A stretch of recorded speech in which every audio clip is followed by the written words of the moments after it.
రాష్ట్ర మా ప్రభుత్వం మాఫియా ప్రభుత్వం అంట. ఏదో మాట్లాడుతున్నారు. గురువింద కిందకి వచ్చి దాన్ని మచ్చ తెలియనట్ట ఆయన వచ్చి రాష్ట్ర ప్రజలు దేశ ప్రజలకి ఏం చేశారో గత 5 సంవత్సరాల్లో 10 సంవత్సరాలు ఏ విధంగా జరిగిందో అందరికి తెలుసు. ముందుగా రైల్వే జోన్ విషయానికి వద్దాం. రైల్వే జోన్ కి సంబంధించి 52 ఎకరాలు ముడసల్లో వాళ్ళు జోన్ కట్టుకోవడానికి ఆ సైట్ నుంచి అలకేట్ చేసి దాన్ని ఇక్కడ రైల్వే జోన్ ఏర్పాటు చేయాలనేది విభజన చట్టం వచ్చిన తర్వాత 2014లోనే ఆ డిస్కషన్ జరిగింది. ఒప్పందం కూడా జరిగింది, అగ్రిమెంట్ కూడా సైన్ చేశారు. 2014 నుంచి 19 వరకు గోయల్ గారు ఎవరు ముఖ్యమంత్రి రాష్ట్రానికి చెప్పండి?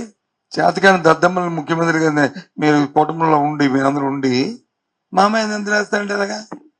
నేను చెప్తున్నవన్నీ కూడా వాస్తవాలు అబద్ధాలు కాదు, డాక్యుమెంట్ ఎవిడెన్స్ తో చెప్తున్నా.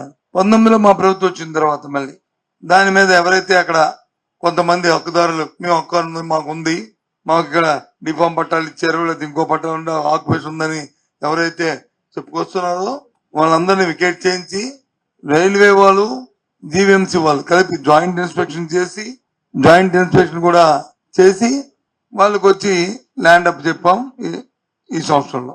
ఇది వాస్తవం కాదా? అధికారులు కూడా మాలో ఒక రైల్వే అధికారులు ఒక 5 అధికారులు, మా జిఎంసీ ఒక 5 అధికారులు, రైల్వే సైడ్ వచ్చి 5 జిఎంసీ 2 పేరుతో సహా. ఇంకో దానికి ఇచ్చిన జిఎంసీ కమిషనరు ఇక్కడ డిఆర్ఎంకి వచ్చి హ్యాండ్ ఓవర్ చేసుకుని ఇచ్చిన లెటరు. ఇవన్నీ మీకు షేర్ చేస్తాను, మీరు చూసుకోండి.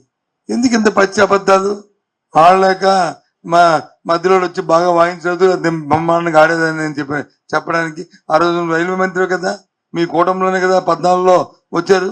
సేమ్ కూటమి 14లో కూడా కూటమే కదా. మరి అప్పుడు నీ కూటమిలోని ముఖ్యమంత్రి కదా చంద్రబాబు నాయుడు. ఎందుకు నువ్వు రైల్వే మంత్రిగా చేయలేకపోవు? ఎందుకు మళ్ళీ వచ్చి ఈ రోజు వచ్చి పెద్ద కబుర్లు పెద్ద మాటలు దేనికోసం? నిజంగా నీకు రాష్ట్రం మీద అభిమానం ఉంటే, మీకు ఈ ప్రజల పట్ల మొక్క ఉంటే, ఈ ప్రాంత అభివృద్ధి పట్ల మీకు ఏమైనా ఏసుమంతేనా మీకు సదాభిప్రాయం ఉండి చేయాలని తపన ఉంటే అంటే ఏదో నేను కేంద్ర మంత్రిని వచ్చి మాట్లాడితే అది చెల్లుతుంది. నాకున్న డప్పా కొట్టిన ఆ 2 పత్రికలు ఈనాడు, ఆంధ్రజ్యోతి, లేకపోతే T5 లేకపోతే ABN ఈనాడు వేస్తారనుకుని నీకు డప్పాలు ఎందుకు చెప్పు?